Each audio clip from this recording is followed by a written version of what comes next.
It really is. First of all, developing a healthy relationship with exercise. We love that. I love that. And we talk about that all the time because if you don't teach them at that age, it could grow into something way worse. And, I think a lot of what we talk about it from a women's perspective, but a lot of men actually do struggle with over exercising and a life balance of it too.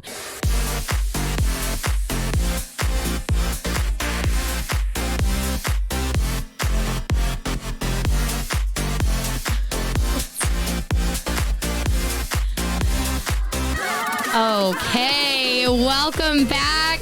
We are Eat the Damn Cake podcast. I'm Maddie. And I am Carly. And we're just so excited to have you back. Episode 31. I like to throw a reminder in every week just to know. To show you how far we've made it. We've come so far. 31 weeks. There's 52 weeks in a year. Yeah. And we're so 31. Close. I didn't know that. We're Believe only it or not. 21 weeks away from a year, everyone. So I love it. It's pretty exciting. Welcome back. If this is your first time listening, we just want to let you know what we're all about. We're about making the fitness industry a more inclusive environment and also just breaking those fitness standards and also diet culture. Just getting really real about diet culture and why we need to get away from it. So welcome. Thanks again for being here. Today, we are so excited. We have a guest here via Zoom, and he is so in the fitness industry right now. He is in the fitness industry. Honestly, it's so cool because we haven't had someone like him on our podcast yet. Yes. And he is just in there crushing life. Carly's going to tell you a little bit about him. He's currently head strength and conditioning coach for the Windy City Storm, a youth AAA hockey organization located near Chicago. His name is Joe Meloni. Joe, welcome to Eat the Damn Cake. We're so excited to have you. Thanks for having me, guys. Thanks for gassing me up a little bit at the beginning of the show. Of course. If you haven't noticed yet, we're just going to be your hype women. The whole podcast, we'll just keep saying nice things about you. So unless you piss us off. How awesome, man. Unless by the end of this, we're like, I don't know if we have any nice things left. Unless you're like, I love diets. Then we probably will be like, no. We're like, okay, Joe, we're going to get right on track. So welcome. We're so happy to have you. And, tell our listeners just a little blurb about you, where you're from, where you're coming from, break it down for us. Tell them what they need to know about Joe. Of course. I grew up in Falmouth, Massachusetts, so on Cape Cod. Pretty sick childhood, I guess. I graduated from Keene State College in 2018. I studied, I think they call it human performance / exercise science with a focus in coaching.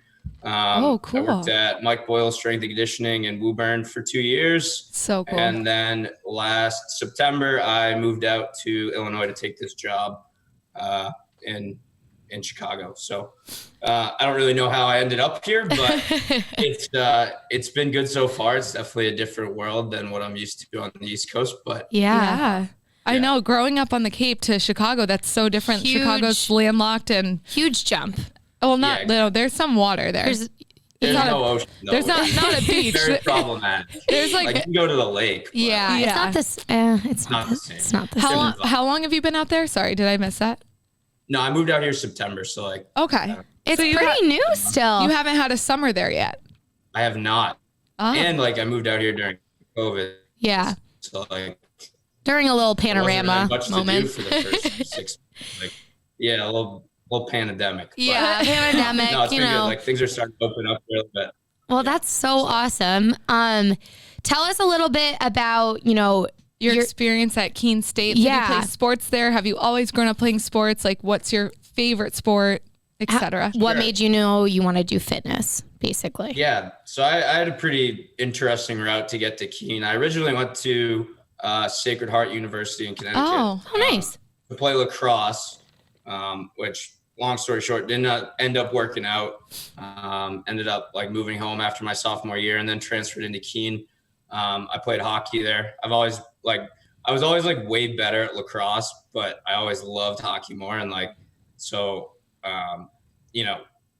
playing hockey in college was fun. And the program at Keene was unbelievable. It was great. It was really good. Yeah. You probably know our friend definitely a Cooper. fun little school. Probably. New Hampshire is a great place. Like there's no tax on booze or anything like that. So it's such a fun college experience. You're like, oh yeah, I can actually afford alcohol and like decent alcohol. No one's drinking Rubinoff. And stuff. Like it was a good time for sure. It's so fun. Yeah. That's awesome. And so because you ended up playing hockey, is that what made you want to work with hockey players? Yeah, I think, with my career, I always wanted to be around sports. Yeah. When I originally went to Sacred Heart, I thought I was going to study athletic training because I honestly didn't know the difference between athletic training and strength and conditioning. I thought it was the same thing. A lot of people. Told me, like I think a lot of strength coaches have that kind of like background, but so like they're like, you can't do that because it's going to interfere with lacrosse. And then lacrosse didn't end up working out. So I was like, I tell you, I took every single intro class in the history of mankind, like eventually settled on becoming a political science major. Like, what does that even mean? Yeah. And then like found my way into strength and conditioning after that. I feel like that's always what happens. Weird route, I mean, it's so hard to decide. I think we talk about this a lot on our podcast. When we were in college, I was literally failing every class my freshman semester and kept calling my parents being like, I want to come home. Pick me up. I'm failing. I don't know how to do school. I was a nutrition major starting out. And that's another thing where it's like, what does that even mean? Like, I had no idea what I wanted to do. I just knew I liked food. So it's like, nutrition seems good. And then after that first semester, I was like, okay, I was a swimmer. We were both swimmers. Mm-hmm. I knew I wanted to be same thing around sports, around athletics, training athletes. So, I knew I wanted to do exercise science, but it's hard. Choosing what you want to do at a young age is like, it's so hard. Crazy. I went into kin not knowing what I wanted to do, thinking I wanted to do the physical therapy route or athletic training. And then I shadowed it and I was like, I don't want to do this at all. Like, I want like to be taping ankles. Yeah. I'm like, I want to be in fitness. Right, exactly. Yeah. Yeah. It's a journey and it's so cool because I think it almost humanizes everyone when people hear like, oh, it wasn't like, you were out of the womb and was like, I want to do strength and conditioning. And like, you're so successful at it. But I think that's what a lot of people think when someone has success, that they were devoting every minute of every hour of every day from a really young age. And it's like, no, we all are a little lost at some point and not really sure. And then it finds us and you find you're passionate about it. And you have all Especially this amazing. When you're like 18, you go to college, like you have no idea what the hell you want to do. No. Yeah. Like you're so young, like, and looking back, like I wish I did like a post-grad year or something, just kind of like figure it out a little bit before I wasted 2 years at a different school. But, like you said, it is a journey and like, just like figuring it out along the way is what is like the beauty of it, Yes. Yeah. It makes it that much more special when you have such high accomplishments. So what I really want to get into is Mike Boyle. Yeah. We're like that foundation of your strength and conditioning. Do you want to tell us a little bit about what it is for the listeners that don't know what it is? Me and Carly do know because it's very well known around here. But yeah, tell us about that. Yeah. So it's a gym like located a little bit north of Boston, run by Mike Boyle, who's like as big of a legend as it gets in the industry. Like, worked for the Red Sox, worked for the Bruins. He's unreal. Pretty much everyone under the sun. Like he's the GOAT of strength and conditioning. Truly. Yeah. So I started my internship there right after I graduated college in 2018 and then got hired in the fall. So, I mean, it's just like, I'm really biased. Like it's just literally the mecca of strength and conditioning. Yeah. Like everything they do there is so detailed and thought out and like based on science and just like the people there is from the ladies that work in the front office to like all the coaches. Like I had so much fun working there. Like it was never like show up to work. Like even if it was like 4:45 a.m. on a Tuesday morning, like you're like, oh, at least like the clients are a lot of fun. Like I get to, like you basically just hang out with your friends. Like I was friends with everyone I worked with. That is and then awesome. On top of that, like I just got so much experience coaching. Like I was working like 12 hours a day, every day, all year, and like never once like got burnt out or anything like that. Right. Yeah, but like just for a young coach to get like hands-on experience like that is like totally invaluable. Like Yeah. I wouldn't be where I am today if it wasn't for that place. And like, I like my new job, but I still miss Boyle's quite a bit. Absolutely. It's just like, it's a really special place. So from Mike Boyle's, you got asked to help design a gym, correct?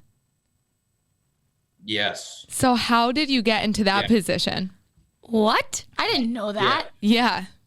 So yeah, that was like the coolest part about this job is when I first applied for this job, I didn't believe it was a real thing. They were like, come out, design the gym. Like, you know, you're going to run the whole program for, we have 8 different teams here. So, but yeah, like I did a project my senior year of college that was like design a gym. And like, I think that's in every strength and conditioning. Yeah, I had to do that too. My gym was trash. Yeah. I was like, when the hell am I ever going to use this? I'm not going to design a gym. And then I'm like, you know, frantically looking back at my notes from senior year, like, you know, like how high do the mirrors need to be off the ground, like that kind of stuff. And like Mike was really helpful with that stuff as well. Like he wrote a book about that stuff. So he was just like, God. Of course he did. He gave me the blueprint. But yeah, like it's pretty sick. Like I didn't, like I had help with the equipment company we used, Perform Better. Like they designed it like, you know, a digital layout and everything. But like I got to pick everything that went in there. I got to pick where it goes. Like, oh my God. Wow. Yeah, it was sick. That is so cool too, that you don't have to like actually swipe your own credit card for that. Like you're coming out of your pocket. Well, me and Maddie have a gym out in Framingham and it's a swiping of our own credit card. Like, so it's been a slow build. It's been a build as we progress. Gym equipment is so expensive. It adds up quick, especially with like the shipping and stuff. Oh my gosh. Because everything is so heavy. So all of our UPS and FedEx people hate us. So like a guy showed up to our house. We ordered bumper plates. We ordered like a 35s and 25s and we shipped them to my parents' house because we didn't know when they would come. And we happened to be home when this UPS guy was delivering, and we were standing out in front of the house, and he was like, hey, I have some stuff for you. And we're like, great. He's like, do you want me to bring it all the way over here? And we're like, yeah, that's perfect. Yeah, like that's perfect. He's like walking and like waddling up, and we are both we're injured. We have injuries. I have a back injury. She has a rib injury. So we're like not gonna lift. We're not gonna go over and help him out of our way. So we're like watching him, and he's like looking at us. He's like, I have 4 more, and we're like, sorry. Well, we felt like sweating. Yeah, like, weights behind him, like out of breath. He was so pissed. He was literally grilling us the whole time. We were like. Yeah, we happened to be out in the driveway too when it was getting delivered. And I think he was more mad that we were like, do you need help? Because we're like, we know that shit's heavy and we do not want to carry that. So sorry. And we sound like assholes, but we're actually crippled. Yeah, so we couldn't help him even if we wanted to. Exactly. But it was kind of comedic because he didn't obviously know that. So we just looked bad. So take that, multiply it by, I don't know, I think we had 35,000 pounds of equipment delivered on one day. Oh, did you have to help set it up? In like an 18-wheeler. I put everything together by hand. It was ridiculous. I had some help from other coaches, but like I'm talking like every bolt into every rack. I had one like ratchet, and by the end, like my hands were bleeding because I was just like, I literally spent 72 hours straight in the gym just cranking bolts in. I'm not trying to laugh. But that's almost laughable of how tedious that must have been. Yeah, oh my God. It was the worst. That sounds like torture. I had some help, but like everyone would help, and then like, you know, 7 o'clock rolls around, they're like, fizzle out. Yeah. Like, well, the gym opens on Monday, and if I don't put this together, then we're not going to have a gym. So like, I literally was there all day for 3 days in a row. That's just down. Like, impressive. It was humbling for sure. I'm sure. Humbling, but I get like a desk chair delivered, and there's 4 parts, and I'm like, so it's gonna sit in the box till someone else deals with this because I'm not. Like, we got a weight rack delivered, and it was sitting in the box for 3 weeks. And then finally, me and my boyfriend Joe, put it together, and me and Joe don't fight often about like. It's only but when we're putting something together for the gym, that's when the claws come out. Tensions are high. Yeah, tensions are high. I think it's just because people are like, I have it one way and then they want it the other way. Yeah. And you're like, so one way is right and one way is wrong. Who's gonna admit they're wrong? Like, genuinely. So maybe it was for the best that you were doing it alone, because then you didn't have to tell people they were doing it wrong. Yeah, I'm a little bit of a perfectionist too, and like if someone did it wrong, like I would like I actually had to go back and like redo fix a couple of things my way. Like, I'm looking at the racks and like somebody forgot to put a washer on here. So No. It's like little stuff like that. And I'm like, I need to fix this. And everyone's like, it's fine. Like to the point where like when we were placing the racks, like I went and bought like a laser guided level to make sure they were like perfectly in line. Smart. And everyone's like, what, dude, it doesn't matter. Like nobody's going to notice. Like, it does matter. But it does. Like I will know that this rack is 1 centimeter back. You're also like, this is my child. Do you not understand? I was like, I want it to be perfect. Yeah. I mean, it doesn't matter. I'm like, but it does matter. Yes. A lot. Because you'd be the one who got in trouble if anything went wrong, probably. Exactly. Yeah. So after that, then you began your coaching career, which you're currently at, because you designed the gym for this career. Yep, exactly. And how do you, so I'm actually super curious because I've always like grown up, okay. What's happening? I was going to say, I'm Everything like short circuiting. I have so many thoughts. Yes. Cause I was going to say, I love like coaching swimming for like high school kids and like but when it gets younger than middle school, I'm like not a kids person. I like when they're like old enough to have a conversation with you and like not be weird about it and not be awkward, Yeah. But I like grew up loving coaching like the local swim teams around as long as they were the older kids. Or they're like, don't give me the young kids. Yeah, don't give me the young kids. Not babysitting today. Literally. She's like, I'm off the clock. So I was going to ask you how it feels working with kids, like, and how is that strength and conditioning different? And how do you have to modify what you learned at Mike Boyle to like transform it into working with like younger? Yeah. What are humans? the age groups that you work with? So we have 8 teams ranging from U10 to U18. So a pretty wide range. Like U18 kids are basically adults and U10 kids are like babysitting. They're just balls of mush that are like, little destructive monsters. But see, that's my nightmare.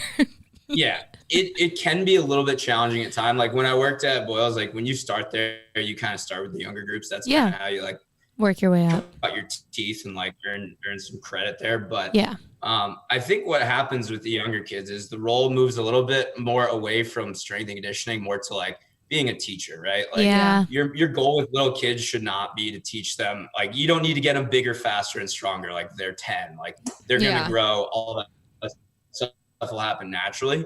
Or like teaching them to move their body, like be coordinated, and like most importantly, develop like a healthy relationship with exercise, right? Like you want them to have fun. You want them to come to the gym. Like it's got to be like enticing for them to be there. Totally. So, like, when I first got out here, like I tried to like run a little bit more serious of a strength and conditioning program, and I was like beating my head up against the wall with the little kids because it was like I was expecting way too much about them. And what I really learned is that like you really have to tailor what you're doing to the people you're working with. You have to make it like a game for the kids. Right. And 100%. I mean, you gotta dangle a carrot and be like, if you want to, if you want to lift weights, like you got to do this, and this before. Right. And like, it becomes like, you just have to like manage their attention spans. Cause like, that's something I've noticed too, is like, when you're talking to kids, especially nowadays, like you get like 5 seconds to literally 5. Literally, like you see the point where their eyes glaze over and they're no longer listening to you. So you have to keep everything short and sweet and like just kind of get as much as you can out of them. And like, there's good days and bad days. Like there's days when I leave the gym and I'm like, what am I doing with my life? Like, right. Yeah. We all have terrible. those. Like the kids were, like destructive today. They're throwing hurdles at each other. Like they're playing soccer with the medicine balls. Like, what am I doing? And then there's days where you're like, it's like really fun and like and rewarding. The other part is like, it's socialization for them, and like they don't get PE class anymore. Like there's no recess. Like and like you can use this kind of training to build their confidence too. Like you can take some like awkward, like gangly kid who like won't talk, won't make eye contact with you, and you get 10 weeks with him, and by the end, like he could be a totally different person. So that's where working with the little kids becomes like really, really satisfying. That's like you get a lot out of it. It such makes a good like way. all the struggle worth it, you know? That just is such a good way to look at it. It really is. First of all, developing a healthy relationship with exercise. We love that. I love that. And we talk about that all the time because if you don't teach them at that age, it could grow into something way worse. And, you know, I think a lot of what we talk about it from a women's perspective, but a lot of men actually do struggle with over exercising and a life balance of it too. And I feel like especially with athletes, it's all you're programmed to know at some point. Yeah. And then when you leave athletics, like me and Carly both kind of had that situation where we left athletics and we're like, okay, so I need to work out every day, twice a day in order to stay fit. And everyone's like, no, that's not normal. You do not have to do that anymore. Like that was for your sport. That was basically your job. So developing that at age 10 is huge, but also the socialization aspect is unreal. Like thinking about that, like you said, a lot of these kids probably are shy, you know, don't get to socialize as much as they used to, especially with the pandemic. And now it's like up to you to like make them feel comfortable in an environment that they didn't really know. Right. And now like they're blossoming in it. All I can picture is Joe going like 1, 2, 3 eyes on me. Come on, quiet coyote. Wait, so do you have a favorite age group that you like working with? I'd say pretty much as like age 15 and up is good for me. That's when they get serious about it. Right. That's exactly. They start to see the light at the end of the tunnel. Like I'm fortunate enough to work with a lot of really good athletes. Like so cool. Our U15 team this year was, you know, top 10 in the country, went to national tournaments. Like, and it was it was like the most fun I've ever had with a team. That's someone actually wrote like in at that age where there's, no, go ahead. Finish. No, it's just like they're at that age when it's like they start to get it, and you can really kind of like push them pretty hard and see some pretty cool results, which is like that's why you're a strength coach, because you like to help people like reach their goals. And like I don't know, it's kind of like it's like weird like science experiment. You're like, oh, I'm gonna turn you into a mutant. Like, and like, you know, you get kids that get like super strong super fast, and like it's cool to do. It's also awesome because like injuries are like less during that age. Like they're not their body. That's like injury prevention too. Yeah, it is. But someone did write in and ask, who was your favorite athlete you've worked with thus far? Whew. Oh, that's tough. I can't say that. Yeah. You can't. Who said that? I know. Yeah. Like I can't pick a favorite. Like, was it one of your friends? It might have been one of your friends. Maybe it was one of your athletes. It might have been. It might have been one of my athletes. Yeah, being like, I want to test him. Yeah, I'm not. Somebody will get upset if I don't say them or something. I don't know. Yeah, no. I think too with the age group that you love to work with, they probably are like just going through puberty. So they're like actually building muscle now and seeing things happen and changes and like building that muscle. Cause like you said, with 10-year-olds, you're not throwing them in the gym being like, okay, so you're going to deadlift 150 pounds by next week and it's going to be great. And you're going to have perfect form. It's like, so no, we're going to start with the basics and get you set up really well.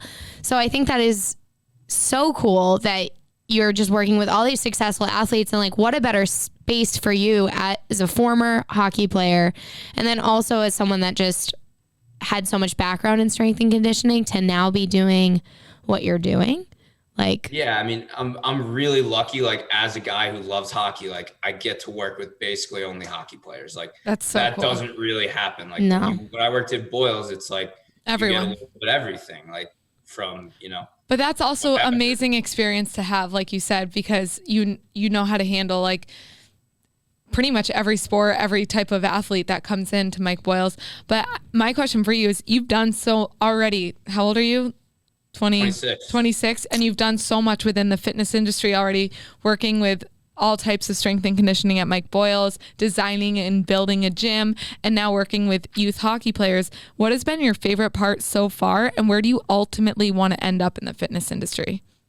Yeah, I think probably the coolest thing I got to do, a couple of summers ago, I went and worked for the San Jose Sharks out in California for for a couple of weeks, I helped with like their development camp, and like as a hockey guy, like that was the coolest thing. It's amazing. Oh my God. How do you like put it aside being like, oh my God. I literally like, I didn't even like, I was so like, I wasn't like, I don't want to use the word starstruck, but I was like, holy crap, like this is the NHL. Like this is the big leagues. Like it was so cool. And like, that plays into what I want to do. Like I want to be an NHL strength coach at some point in my career. Like you're on the way. You're literally on the way. I feel like I'm on the right path, but like, obviously that's a pretty lofty goal. Like, you know, whatever, there's only like 30 or 31 NHL strength coaches. So, but you know, I think at my end, like my career end goal is like, as long as I can be around hockey, whatever level it's at, like I'll be happy. Just the culture surrounding the sport, and like, I've never met a bad person that is involved in the game. So like, I think that's the main thing for me, is just like staying around it. Like I always, you know, I dreamed of being an NHL player, but when you're, you know, a whopping 5'7" and you know, very good at hockey, like that's probably not in the cards. So like, this is my way to kind of like live vicariously through others, and, you know, hopefully help some kids realize the goals that I once had. Well, you're kind of, so even though you're not training direct NHL players right now, you're probably developing a lot of really incredible athletes and priming them to go play in really good colleges and then ultimately maybe NHL teams. So it's like, think of all those amazing connections you're making there. And then one of my questions for you is, do you feel like now where you're at, you know, networking is going to be so big for you in order to maybe get to that year-end career goal, because you're surrounded by such, you know, prestigious players and probably other prestigious trainers too. Like you probably cross paths with a lot of people out there. Yeah, absolutely. I think networking is one of like the most important things you can do as a strength coach. Like you need to constantly be learning from other people if you want to be at the top of your game. So like, you know, whether it's through social media or whatever, like meeting people through mutual friends or just being around the game, being around the rink, like you never know who you run into. And like, not unfortunately, but like that's part of the way this industry works. Yeah. Right? Is like, it's not really what you know, it's who you know. Like, you know, everybody is going to have their college degree. Everyone's going to have a litany of certifications. Like, you might even have your master's. Like on paper, you know, like you're going to have the same qualifications as everyone. But like, if you can prove to these people in your network that you're a good person, you do a good job, like opportunities will come your way. Absolutely. And I think that's like the main thing for me, is like, if you're a good person, good things will come your way. So yeah, absolutely. Keep that in mind, you know? I mean, if you can talk to people and hold a conversation, that's what it's all about. It's huge. Like it is 95% of the job. Yeah. And like you said too, you're working with all age groups. So you have to be sociable and fun and with all age groups, inviting to athletes. Like they have to want to work out with you, because I've had trainers before. I remember like in the past where I show up, I'm like, yeah, no, not really in the mood. Yeah. You're not in the mood. I'm not in the mood. Like I need something from you, like for me to be motivated right now. So I feel like we as trainers, all three of us probably know, you have to want to be there for your athletes and clients to want to be there. So 100%. You got to bring the energy, right? Like always pump. Nobody wants to train with someone who like doesn't talk, or like, you know, like you got to be a people person, number one. Otherwise, like all the knowledge you have doesn't matter if you can't convey it to someone and like make them as excited about it as you are, you know? Absolutely. Exactly. Joe, my next question for you. Do you shave your balls? I do, yes.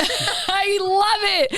All right. The flowers are blooming, the grass is growing, and it's time to chop the weeds. Thanks to our sponsor, Manscaped, you can trim your holes safely and efficiently. I'm talking about ball trimmers, baby. Manscaped, the global leaders in men's below-the-waist grooming, have an exclusive offer for our audience. Use code BIGNIGHT, that's BIGNIGHT, to get 20% off and free shipping at manscaped.com. Join the other 2 million men and Joe who trust Manscaped. They're here to make sure you're trimmed, smelling nice. After all, it is some time for spring cleaning. Have you heard of their Weed Whacker? This nose and ear hair trimmer provides proprietary skin-safe technology, which helps prevent nicks, snags, and tugs in those delicate little baby holes. No more gross nose hairs flying in the wind. Get 20% off and free shipping with the code BIGNIGHT at manscaped.com. That's 20% off and free shipping with code BIGNIGHT at manscaped.com. It's spring cleaning, baby, in your balls and holes. Well, thank you. So I'm so sorry. That was amazing. Well, thanks. Thank you. If you listened to last week, Maddie and I were talking about how I like will randomly be at parties and be like, hey, so do you like shave your balls like to people? And I like don't find it weird. I'm just like a very like a people person. It's just, that's yeah. Carly's like, I'm like usually icebreakers. The weather's nice today. What's your name? How old are you? And I'm like, do you Carly's shave your like, balls? So let's get intimate here. I'm like, do you know how to bury a dead person once you kill them? Like, literally, I don't know how. It's been a year since we've socialized. What do you think I have to talk about? Take off the rust a little bit and not do podcast ad reads as your greetings to people. Literally, Carly's like, well, our podcast talks about ball shaving, so it looks like, do you do it? Yeah. I want to know. Just wondering. I've asked pretty much every guy I've come into contact with in the past couple months. I'm going to pretend that doesn't horrify me. I'm just going to pretend like that's normal. I walk in and Carly's like, I already asked him if he shaved his balls. And I was like, so we just that was met. like the third thing she said to me. I was like, oh, this is going to be a good time. Yeah. Well, if the shoe fits. So we met. I was introduced to Joe through a mutual friend at Bespoke, who is like the social media coordinator at Bespoke. I love her. The best. Lauren is one of the best people I've ever met. And I wonder if she was telling, like, she gave you any sort of heads up synopsis that I am a full blown psychopath. Like you know what I mean? I was like, I wonder if she's like, she did. Wow. Well, Lauren, thank you. I do my own research. I had to listen to a few episodes of the podcast. Do you remember what episodes you listened to? I listened to the acupuncture one and then the most recent one. Love it. Did you get a little chuckle in once in a while? I did, yeah. Okay, good. Maddie needs constant reassurance that we're funny. You can ask our producer Hurley after every episode. I look at him. Did you laugh? Was it funny? Were we funny? And he's like, I can assure you guys are pretty funny. Well, thank you. So I think it might just be how uncomfortable we are occasionally because that's just who we are as people. But I do like reassurance. I'm going to bring this back to exercise because I have a very important question for you. Okay, great. Okay. So what is your favorite exercise? That's a tough one. Okay, let's say power exercise, and then we can do like a rehab exercise too. Oh, okay. So let's say one on the weight rack, favorite exercise on the weight rack, favorite hip move, and then favorite rehab exercise. Whoa.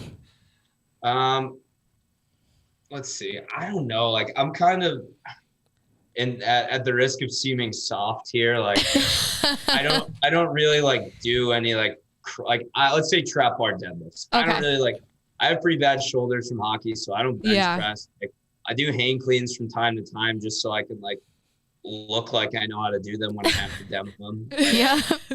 That's like my main thing with training now. Like I want to do the least amount of work possible to like look good, feel good, and be moderately athletic. So like a lot of the exercises that I did when I was like in my meathead stage like are kind of off the table now because like it doesn't really matter to me. Yeah. You don't need to like walk around like this if you don't have to. Well, if we're demoing for clients, right? I'm like, I don't have to throw up 80 pounds to look credible. If I snatch if I can just show them how to do it with a good 10-pound dumbbell and they can throw up 80 pounds, that's great. That's amazing. Yeah. But like, I gotta be like strong enough that like I can occasionally do something impressive. So kids are like, whoa, coach can actually like move. Like, but like that's basically like I'll like once in a while, like I'll just go up to like some kids doing hang cleans. I'm trying to coach them. Like I'll just grab his weight and like rip off like 3 real quick and be like, that's how you're supposed to do it. Just to kind of like humble them a little bit, you know? Yeah. Or, like, you know, demoing chin ups, like just like doing chin ups and like just talking the whole time, making it look really easy. I love that. You gotta be able to do that occasionally, but other than that, like I don't really care about being like super jacked or like the strongest guy in the room. Like I just want to look good with my shirt off. That's pretty much it. I love that. That's a great goal. I feel like that's great though, because it's like we always say there's the stereotypes and the ideas of what people in the fitness industry should look like or should be able to do. And it's like, there's not this perfect little, cutout of what, like, everyone's going to look different. Everyone's going to be able to lift a different amount of weight. Yeah. Everyone's going to be built differently. Like I always joke, Carly's always had a 6-pack. I've never had a 6-pack. And it's not because we do crazy different things. No, it's just Maddie genetically. can actually lift more than me. It's just genetically, we're different. So that's like so nice and refreshing to hear, especially from a guy too, someone that trains. They're like, I don't really do it to look like this certain crazy way. I just want to feel comfortable in my own skin. It's like, and I yes. love that. So do you find time to work out in the gym, like on your own time, or are you just like, for example, do you like have like a workout regimen, or do you feel that you spend so much time in the gym right now, you're just like, I don't need to be there any extra? I do feel that way sometimes, but I do have a program that I follow. Like, okay. I mostly just use the program that I create for my athletes and then modify it basically to like what I want. That's like what we do. That's literally what we do. We're like I struggle so hard with like sitting down and being like, all right, I'm gonna make myself a 6-week block of training. Like, I know like my program for my athletes is good, so it's good enough for me. And like, yeah, but there are days where it's like I can't spend all day in the gym and then like get hyped to go train. Oh, absolutely. Yeah. ooh, you're talking to two people that like at the end of the day, they're like, no. Yeah. Yeah. No, You need a little environment change. You know what I mean? absolutely. Yeah, that So work-life balance. did you mention in the in our like pre-talk email that you also did the nutrition aspect for your athletes? So we actually partnered with a nutrition company this year. I love that. Pretty sick. So like we have a nutrition coach. This was mainly just for like 1 or 2 of our teams, the older kids. Yeah. We have like an in-body body composition scanner. So we scan body composition every week, and then that information is used by their nutrition coach to kind of like tailor a custom diet for them based on like their activity levels, like that is their so goals. Cool. And it's all like I'm sure you guys have heard of MyFitnessPal. Like yeah. It comes with an app that's like that, and their nutrition coach can see what they put in every day, and like they get a rating on their meals based on like how they are. And then wow. once a week they get a Zoom call with their nutrition coach, and he's like, hey, you skip breakfast Tuesday, Thursday, like let's make sure we get back on that. But I mean, love that. It was one of the most valuable things we did this year. Like probably, yeah. During the season, like it's tough to put on weight for athletes. Like especially these kids are skating 3 times a week. So much cardio. Yeah, exactly. Like they're like, you can assume they're burning probably around 800, 900 calories each time they're on the ice for an hour. Wild. And then they play, 4, sometimes 5 games in a weekend. So like making sure they're properly fueled for what they have to do was absolutely massive for us. And we had some kids that managed to put on like 3-4 pounds of muscle in season, which is hell yeah. I mean, I feel like when you're an athlete, it is so easy to undereat. It's freaky. You're burning so much. And, I love that the nutrition coach is not tracking the meals to be like, you're taking too much in. They're like, we need to make sure you're fueling your body, because the minute you don't, that's when injury can happen. That's when lack of performance can happen. And I think that just comes back full circle for us. And everything we talk about, we're like, skipping your meal isn't going to make you perform better. No. It's not going to make you lose weight. It might actually make you feel way worse. Yeah. And you could even hurt yourself. Absolutely. Go ahead. Sorry. No. Go ahead. Finish. Sorry. Like, I find that most kids chronically undereat. Like, for sure. 100%. Point where like I'm telling them like, look, you're gonna have to eat to the point where you like maybe don't want to eat anymore. Like they need to be eating over 3,000 calories a day, and for some kids, like that's just so difficult. It's them. Like, a lot of like, food. Coach, I'm not hungry. It's like it's about finding ways to like make it easier for them in that sense, because otherwise, like you're right, like they just won't perform. Like our season this year, because of COVID, was 9 months long. Like that's a lot of hockey. Like we played over 60 games. Like wow, if you're not taking care of yourself and what you're eating, like by the time, when the playoffs roll around, like you're going to be dead. Yeah. Right. So it's really important. I love that. I think that's just, it's so refreshing to hear it from another person because we talk about it in a all the different time. industry. Yeah. Well, same industry, but different position that we're in. Different clients, basically. Yeah. Your clientele is different than our clientele. And we have a lot of clientele who, I don't know where I was going with that. Like they work out to keep a baseline and they're like, I just want to work out to feel healthy, to feel good. Like they work out with us because it's like their mental release when they come work out with us. And they want to get stronger. And it's different than athletes who have to work out that much to maintain their athletic performance And their ability. So we tell all of our clients, are you eating enough? Are you eating breakfast? Are you fueling up? Are you drinking water? And it's so nice to hear someone saying that about their like professional, pretty much semi-professional athletes, that they need to be eating that much. And it's just, listen up, everyone. Eat your damn breakfast. Eat the damn all 3 cake. meals and some snacks. Eat them. And then have fruits, some dessert. Veggies. Yeah. And drink your water, because if you don't drink enough water, and I've been learning this, you'll get a headache and your body will be inflamed. I'm not kidding. Water reduces inflammation in the body. Just listen to me. We're going to wrap this up, but I have one last final question for you. Do you see yourself moving back out to the East Coast eventually down the road? Yeah, I could see that happening. Like the kind of the nature of the job when you're a strength coach is you go where the job is. Yeah.